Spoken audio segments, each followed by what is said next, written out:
네, 안녕하십니까. 7주차 3차시 강의를 시작하도록 하겠습니다. 7주차 3차시 강의를 시작하기 전에 여러분 교재들 구입하신 분들이 있죠. 구입하신 분들 빨리 교재가 보고 싶죠. 그래서 교재들 보실 분들은 교과서 66쪽부터 교과서 93쪽 앞에 재고자산 앞까지 교재를 보시면서 복습을 하셔도 됩니다. 5주차에서 7주차까지가 그 내용입니다. 그래서 복습을 하셔도 되고요. 살짝 아마 조금 제가 수업을 안 했던 부분은 현재 시점에서 이해하기가 어려워서 스킵을 했던 부분이니까 그 부분 빼시고 예제 문제는 충분히 풀이하실 수 있을 것 같습니다. 그리고 뒤에 연습 문제는 그 제가 중간중간에 퀴즈도 계속해서 문제를 내도록 하겠습니다. 그래서 꼭 그 제가 이 첫 시간에 말씀드렸는가 모르겠는데 제 과목은 복습은 아주 타이트하게 하시고 예습은 안 하셔도 됩니다. 복습과 예습을 꼭 하신 다음에 예습은 5%, 복습은 95% 하셔야 됩니다. 그래서 복습은 반복해서 보면 계속해서 느낌이 조금씩 달라집니다. 그래서 부지불식간에 여러분의 실력이 계속 향상되게 될 겁니다. 자, 이제 본론에 들어가도록 하겠습니다.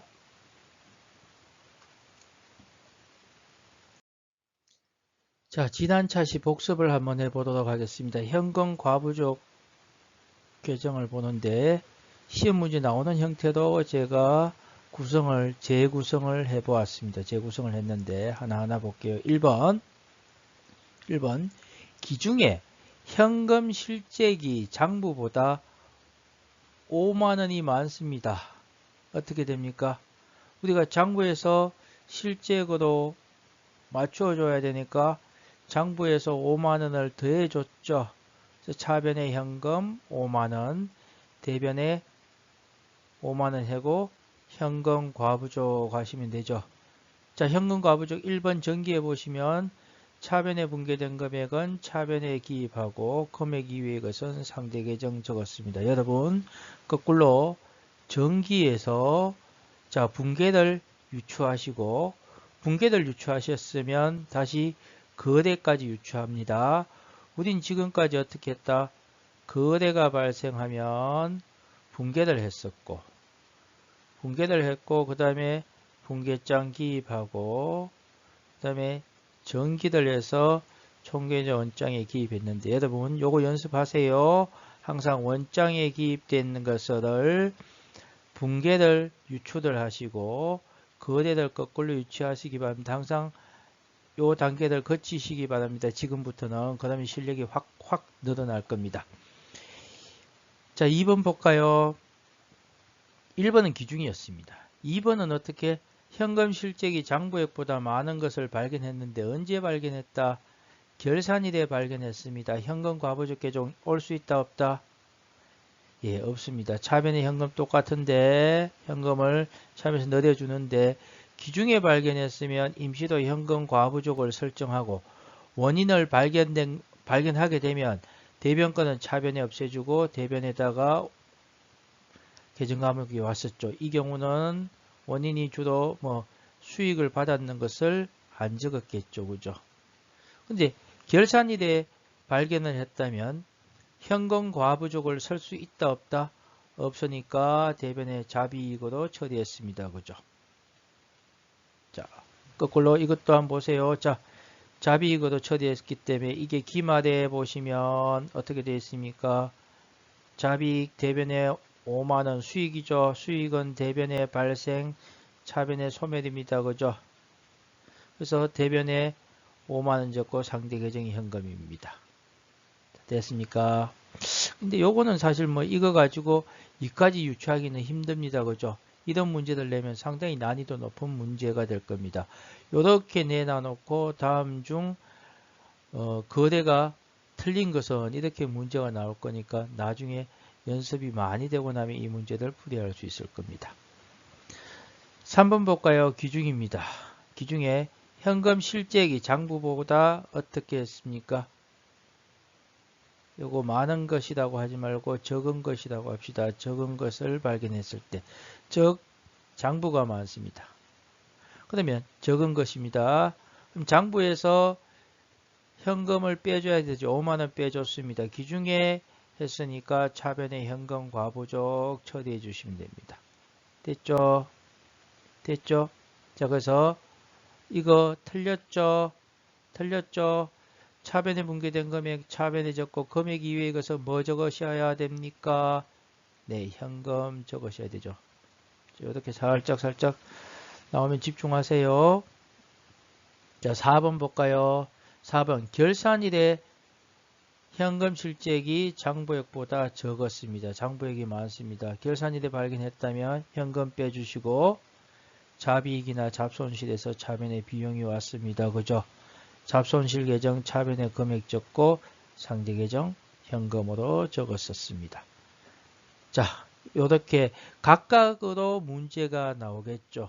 근데 복습을 각각 시험 문제 나오는 유형으로 복습했는데 여러분은 통으로 복습하셔야 됩니다. 지난 시간에 이렇게 쭉 흐름을 자, 기중에 발견했고 원인 발견했고 기말까지 발견 못했을 때 이렇게 흐름으로 학습을 하시기 바랍니다. 자, 한 3분에서 5분 정도 공부들 다시 복습하시고 다음 슬라이드를 보도록 합니다. 예, 우리가 단기 투자 자산이라는 이게 통합 계정입니다. 통합 계정인데 이건 나중에 이것은 나중에 여러분이 어떻게 통합한다는 거 보세요. 다시 한꺼번에 학습하게 되겠지만 단기 투자 자산에 속하는 것들이 단기 금융 상품이 단기 투자 자산에 속합니다. 우리가 지금 현금 및 현금성 자산에 대해서 배우셨죠. 그죠? 현금성 자산에 대해서 배웠는데 어떻게 현금은 현금으로 처리했습니다. 회계 처리. 보통이익은 그대로 회계 처리했죠. 당좌예금 이렇게 회계 처리했습니다. 그죠? 이렇게 처리하고 나중에 현금 및 현금성 자산이라는 하나의 통합 계정으로 합쳐서 공시를 한다는 게 재무제표를 작성할 수가 있습니다. 그래서 이렇게 자꾸 봐두시고 나중에 전산회계 프로그램을 사용하실 때도 유심히 봐두시면 자연스럽게 내키되지 싶습니다. 자, 단기금융상품. 우리가 보통예금, 당좌예금은 언제든지 현금으로 찾을 수 있죠. 그죠? 그래서 근데 지금 단기 하나 지어야 돼요. 단기 금융 상품입니다. 그죠? 이 얘기는 우리가 지금 어디에 있는지를 다시 한번 봅시다. 자산에서 어디에서 공부하고 있습니까? 이거 중요합니다. 항상 우리가 다시 한번 짚고 가야 되면 유동자산에서 여기서 어디에 있다 지금 당좌자산에 서 있습니다. 그죠? 여러분 항상 공부하실 때 내가 어디에 서 있는가를 보셔야 됩니다. 자산에 서 있고 유동자산에 서 있고 당좌자산에 서 있습니다.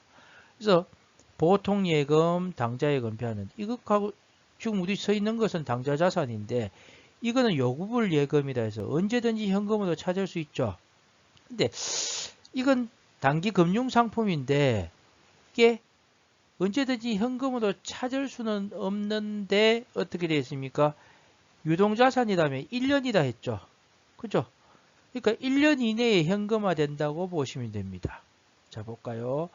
금융기관이 취급하는 정량화된 상품으로 단기적 자금 운용 목적으로 소유하거나 기한이 1년 내에 도래하는 것으로서 요거 하나 알아두셔야 됩니다. 현금성 자산에 포함되지 않는 겁니다. 자, 볼게요. 우리가 기한이 1년 내에 도래하는 다음의 것인데 여러분 정기 예금은 뭡니까? 매월 얼마씩 넣어서 내가 만기가 되면 얼마를 받겠다. 이건 정기 예금입니까? 정기 적금입니까? 정기 적금이죠. 매월 얼마씩을 쌓아가겠다는 얘기죠. 그죠? 정기 예금은 얼마의 돈을 한꺼번에 넣어두고서 얼마의 기간이 경과되면 이거를 원금과 이자를 한꺼번에 찾거나 혹은 이자를 먼저 내가 받았다가 나중에 원금을 찾을 수도 있죠. 근데 이 정기예금과 정기적금이 만기가 언제?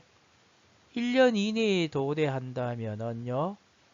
단기금융상품으로 유동자산 중에 당좌자산이 되겠죠. 그리고 사용이 제한된 예금으로서 이걸 우리가 특정 현금 및 예금이라는 개정감을 씁니다. 특정 현금 및 예금. 이것 또한 기한이 1년 이내에 도래한다면 뭐가 된다? 단기 금융상품이 됩니다. 단기 금융상품. 자, 근데 잠깐 지울게요.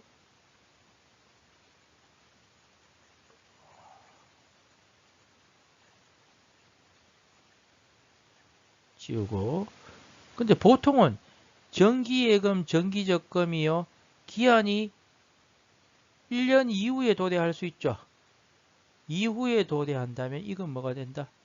장기 금융상품이 되겠죠. 그죠? 1년을 기준으로. 단기, 장기 붙이시면 되겠죠. 그래서 이거 뭐다? 유동자산이 아니고 비유동자산 중에서 뭐가 된다?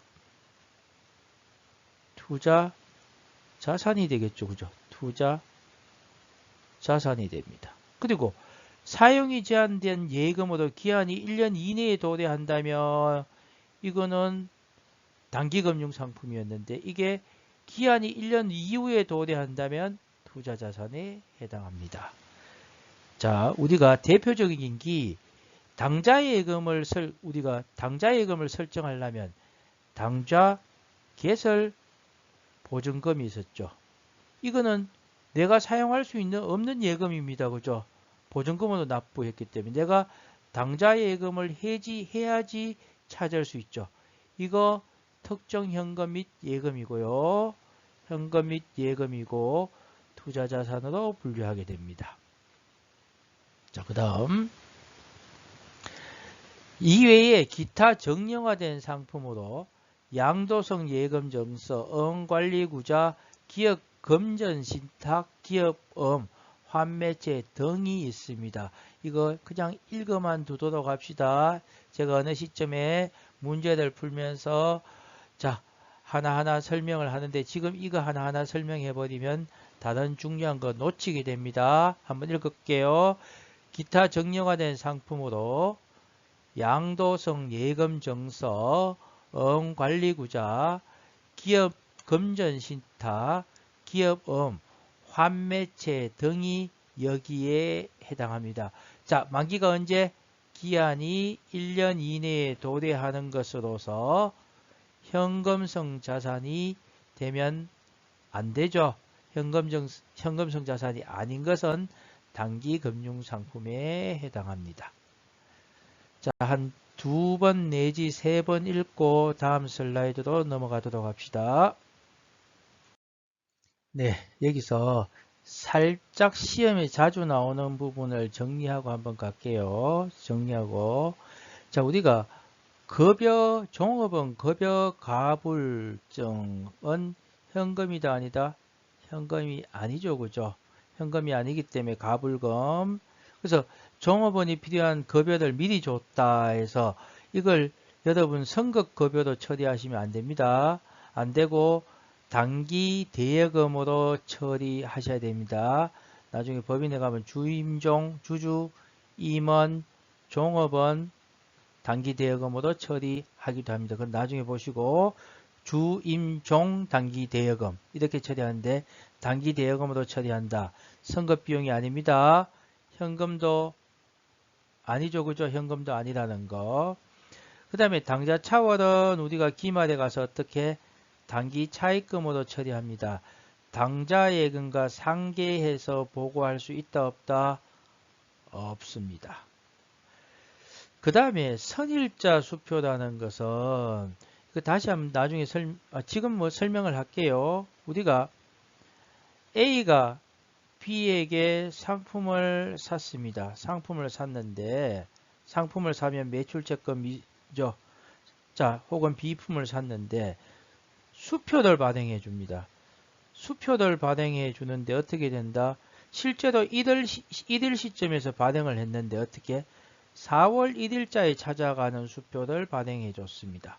자, 미리 발행을 해 줬다는 얘기죠. 그 다음에 요거는 매출 채권이나 미수금으로 회계 처리하시면 됩니다. 미수금. 이건 다시 한번 나중에 볼게요. 그냥 한 번만 듣고 간다는 기분으로 갑니다.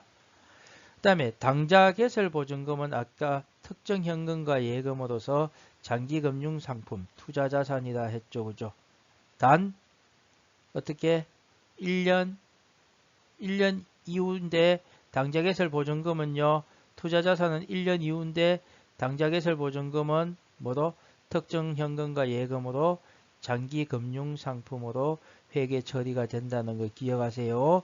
투자자산은 1년 이후지만 당좌개설보증금은 만기를 알 수가 없죠. 그래서 특정 현금과 예금, 장기금융상품으로 처리하시게 됩니다. 그래서 요거 가불금, 당좌차월, 당좌개설보증금 기억해 두도록 합니다. 자, 한 2분 정도 복습하고 다음 거 볼게요. 자, 단기 대여금에 대해서 볼 건데요. 볼 때 차입금도 같이 볼게요. 같이 연결되는 거니까.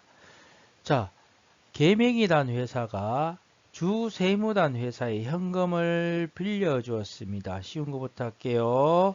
계명은 현금이 빠져나갔죠. 자산 감소. 주세무는요. 현금이 들어왔죠. 자산 증가입니다. 그러면 돈을 빌려주고서 세무는 아마 차용증 등 내가 돈 빌렸다 언제까지 갚을게 하는 서류를 주겠죠. 자, 그러면 계명은 어떻게 된다?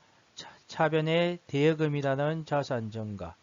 세무는요, 대변의 차입금이라는 부채가 증가됩니다. 증가되는데, 자, 여기서 이 대여금을 돈을 빌려주고 빌릴 때 1년 이내라면 어떻게 되는가 봅시다. 1년 이내라면 대여금은 단기 대여금이 되고 단기 대여금 당좌자산에 해당하죠. 그 다음에 1년 이후라면요. 1년 이후에 돈을 받게 됐다면 장기 대여금이라 해서 투자 자산이 될 겁니다. 반대로 세무는 자, 주세무는 이게 1년 이내에 갚기로 했다면 단기 차입금, 1년 이후에 갚기로 했다면, 상환하기로 했다면 장기 차입금이 될 겁니다. 자, 여기서 우리가 부채에 대해서는 아직 안 배우셨는데 살짝 볼게요. 부채는 똑같이 보시면 1년을 기준으로 1년 이내에 갚아야 된다면 유동부채, 1년 이후에 갚아도 된다면 비유동부채에 해당합니다. 그러면 단기 차입금은 유동부채가 되겠죠. 장기 차입금은요. 비유동부채가 될 겁니다. 됐죠? 뭐 크게 어렵지는 않아죠. 이렇게 앞으로는 계정 과목이 나오면 자산부채가 매칭이 되는 것은 함께 배우도록 하겠습니다. 자, 돈을 갚았습니다. 그죠? 현금을 서로 상환을 했습니다. 그러면 다시 주계명은 현금이 오고 장기면 장기, 단기면 단기 붙여주시면 되겠죠. 주세무는 돈을 갚았기 때문에 부채 감소, 대변에 현금 오면 되겠죠. 됐습니까? 그래서 밑에 빨간 표시도 해놨습니다. 1년 이내 상환을 받는 경우 당좌자산, 단기대여금에 해당하며 1년 이후 상환을 받는 경우 비유동자산 중 투자자산에 해당한다고 이 중요한 부분을 적고 있죠. 자, 이건 뭐 크게 어렵지 않으니까 한 3분 정도 복습하시고 다음 슬라이드를 학습하도록 합시다. 자, 지금부터는 유가증권의 회계 처리에 대해서 보도록 하겠습니다. 네, 유가증권은 우리가 상법상에서는 유가증권이라 하면 일정한 금액이나 화물 등의 유가물에 대해서 청구할 수 있는 권리를 표시한 정서입니다. 그래서 상법상 재산권을 표시하는 정서로 단순히 정권이라고도 한다. 이렇게 정의를 내리고 있는데 여러분 요 정의를 한번 읽어보시고요. 회계상 유가정권은 우리가 국채, 공채, 사채, 주식을 취득한 경우에 유가정권이라고 처리를 합니다. 자, 이게 무슨 의미냐? 국가가 하나의 채권이라는 놈을 발행을 합니다. 액면금액이 있겠죠. 액면금액이 있고 이자율이 있을 것이고 그 다음에 이자 지급일이 있겠죠. 그러니까 국가가 돈을 빌리기 위해서 그냥 빌리는 게 아니라 이렇게 하나의 종이, 채권을, 국채를 발행합니다. 그러면 이거를 일반인들도 살 수 있고 기업도 살 수 있고 이렇죠. 그래서 기업이 이걸 가지고 있으면 자, 가진 사람 입장에서 볼게요. 가지고 있으면 이거는 정권회사나 어떤 시장에 가서 언제든지 판매도 할 수 있고 이자 지급일에 이자도 받을 수 있고 만기일에 액면 금액도 받을 수 있죠. 그러니까 이걸 갖고 있는 사람은 뭐가 된다? 예, 자산이 됩니다. 자산이 되는데 자산이 되고 공채는 주로 지방자치단체가 발행하는 채권입니다. 거의 비슷합니다. 사채는 우리가 이렇게 생각하시면 안 돼요. 사채, 개인 사자가 아니고 회사 사채입니다. 그죠? 회사가 자금을 조달하는 방법이 기업이 자금을 조달하는 방법이 대표적으로 여러분 출자를 받는 것, 주식을 발행해서 출자를 받을 수 있죠. 출자를 받는 것. 그 다음에 두 번째, 사채를 발행해서 부채로 조달하는 방법이 있습니다. 요거 나중에 다시 한번 더 자세하게 설명합니다. 그래서 주식을 발행했다면 기업의 입장에서는 자본금이 되고 발행자 입장에서는 사채라는 놈은 발행자 입장에서 부채가 되죠. 근데 이걸 가지고 있는 사람의 입장에서 사채라는 놈은 가지고 있으면 똑같이 이자 지급일에 이자를 받을 수도 있고 만기에 액면 금액을 받을 수도 있고 정권 시장에서 판매를 해서 현금으로 회수할 수도 있겠죠. 그래서 이걸 가지고 있는 사람은 뭐다? 유가정권이라고 합니다. 회계상 유가정권. 그래서 이 세 개는 국채, 공채, 사채는 우리가 채무정권이라고 합니다. 국채, 공채, 사채를 발행하는 입장에서 국채는 국가 입장에서 채무가 되고 공채는 지방자치단체 입장에서 채무가 되고 사채는 기업의 입장에서 채무가 됩니다. 부채가 됩니다. 그죠? 부채는 무조건 갚아야 되죠. 그래서 이걸 채무정권이라 합니다. 그리고 주식은 자, 이 주식을 가지고 있으면 내가 경영권에도 참가할 수 있고 배당금도 받을 수 있고 그죠? 아니면 시가가 오르면 주식시장에 정권시장에 내다 팔 수도 있죠. 그래서 이 주식을 가지고 있는 사람은 유가정권이라는 자산으로 봅니다. 그래서 이걸 발행자 입장에서 본다면은 자본금이 증가하니까 지분정권이라 합니다. 자, 다시 볼게요. 잠깐 지우고 볼게요.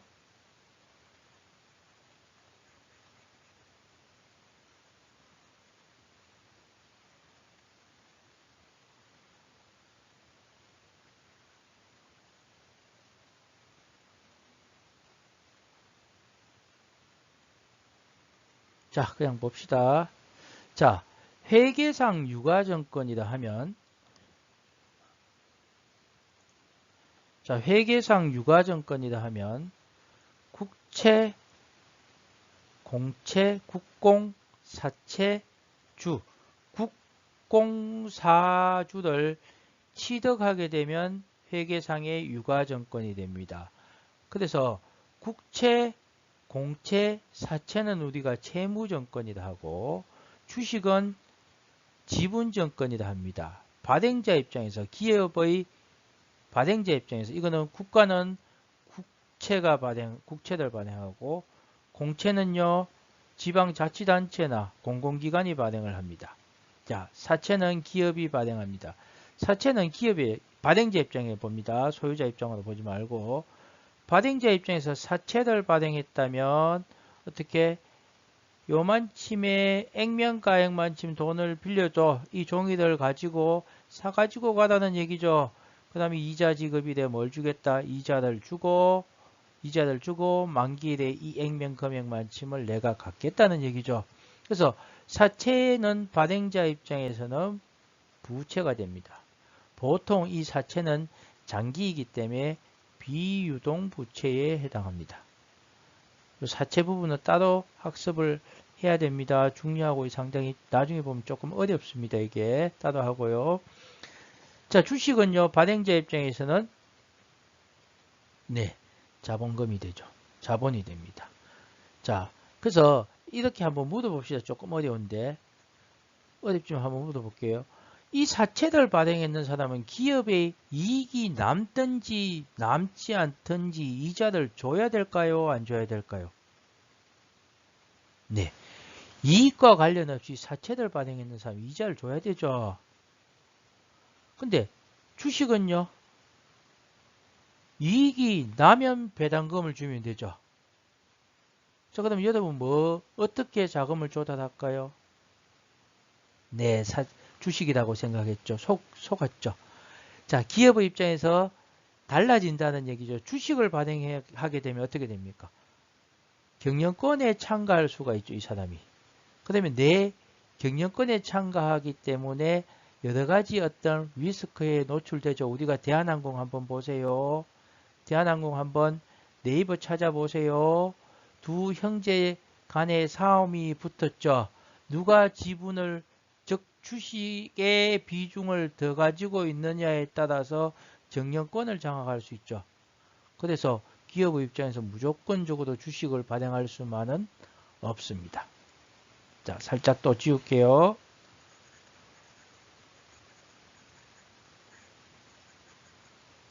자, 대충 지우고 봅시다. 자, 그래서 회계상 유가증권은 국공사주를 취득하는 사람인데, 자, 지금은 이 회계상 유가증권을 회계 처리하는 방법은 단기매매증권과 매도 가능 증권, 그 다음에 만기 보유 증권으로 나뉩니다.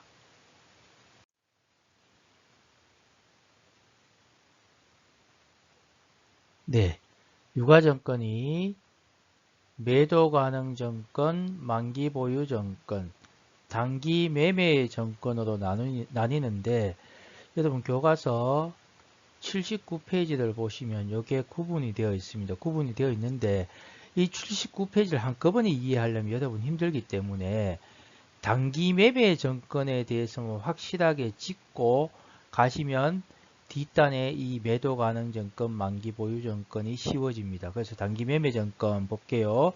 자, 단기 매매 증권 우리가 어디 서 있는지 다시 봅시다. 우리는 유동자산에 서 있으면서 당좌자산에 서 있고, 당좌자산 중에 단기 매매 증권에 서 있습니다. 물론 나중에 통합 계정은 단기 투자 자산으로 통합해서 처리할 수 있습니다. 이 또한 나중에 다시 설명을 합니다. 읽고 갑니다.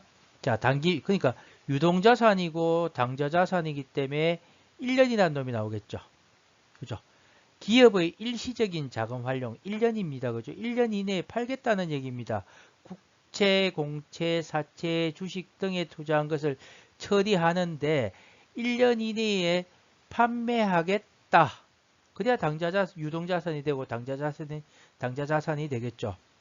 그래서 1년 이내에 자금 활용, 즉 단기간 내에 매매 차익을 목적으로 보유하는데 이게 시장성이 없으면 우리가 시장성이 없으면 주식을 보유하고 있는데 이게 우리가 상장되었다고 얘기합니다. 상장되었다면 언제든지 주식시장에서 매매가 가능한 주식입니다. 근데 그냥 윤우영이가 기업을 하나 만들고 이 기업을 만들어서 내가 주식회사라고 칭했습니다. 그리고 주식을 발행했다. 내가 주식을 팔게 사가세요 한다고 아무나 사갈 일은 없죠. 아니면 윤우영이라는 기업의 주식을 내가 B라는 사람이 갖고 있는데 이 윤우영 주식이 상장이 되었다. 시장에 리스트업이라는 영어 용어로 쓰는데 상장이 되지 않으면 이걸 언제든지 판매할 수 있다고 판매할 수 있는 게 아니죠. 그래서 뭐가 있어야 된다? 시장성이 있어야 됩니다. 자, 그래서 두 가지가 중요합니다. 뭐? 자, 두 가지 1년 이내에 1년 이내입니다. 그죠? 1년 이내 자금 활용 목적, 단기 매매 차이, 그 다음에 시장성 있는 국채, 공채, 사채, 주식에 투자했다. 이걸 취득했다면 차변에 뭐로 적는다고요? 단기 매매 정권. 대변에 뭐 오는 게 있겠죠. 그죠? 자, 그래서 오늘은 요 단기 매매 정권의 개념까지 하고요. 8차 시에서 저희가 이 단기 매매 정권의 회계 처리에 대해서 살펴보도록 하겠습니다. 다음 주에 뵙도록 하겠습니다.